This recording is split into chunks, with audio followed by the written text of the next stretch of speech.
Hi, so welcome. Today we're going to talk about my workshop. This is a very small workshop. It's 400 square feet, and as a result, we're very efficient in this workshop. And so we're going to talk about our machine area first, and then our bench area.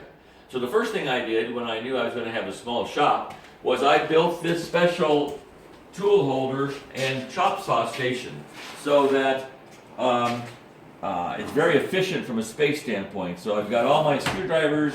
You know, every drawer here holds the bulk of my tools, along with the chop station here, and so I can also have cut up to 10-foot boards here with no problem at all on this chop station. So it's a combination, custom built for this location right here. In most shops, the table saw is center of attention. So we have this table saw right here with a through feed table, and the through feed table doubles also as a cabinet for all my hand tools. So my drills and some of my sanders, and those things are in the cabinet underneath the through feed table. And then we have, of course, our bandsaw and our joiner. And because the chair I build, I know I'm not going to need any piece longer than 4 feet. I can design the whole shop with that in mind.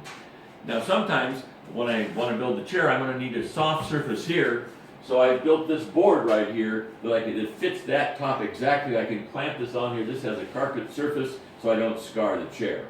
And then finally, going out through these double doors here on a nice day, I've got collapsible sawhorses here. So I can open these doors up, put these out there, put this board on those sawhorses, and work outside in the nice summer weather of Reno, Nevada. So as we're working on the rocking chairs, you know, you start out with rougher sandpaper and bring it to a more fine grit. So this is my sanding station. So I've got both my sheet paper and my sanding disc here, nice and handy as I'm doing most of the sanding and carving here on this table.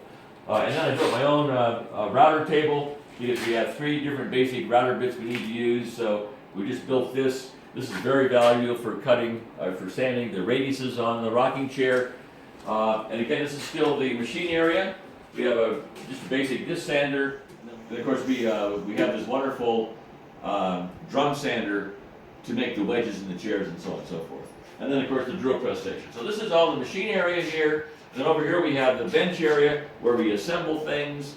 We have the Joe Bird cabinet maker's bench. I built all this back here, and then work in process we can keep up here as we continue to make the chairs. These are all the clamping that we need for the clamps for the back braces and the rockers. Have those all organized. And of course, we need more clamps and more clamps when you're in the woodworking business. So this is my simple little shop, very efficient, very organized, 400 square feet. I'd love to talk to you about your shop if you have any questions. This is Jim Annis, Chairman, Your Family Rocking Chair.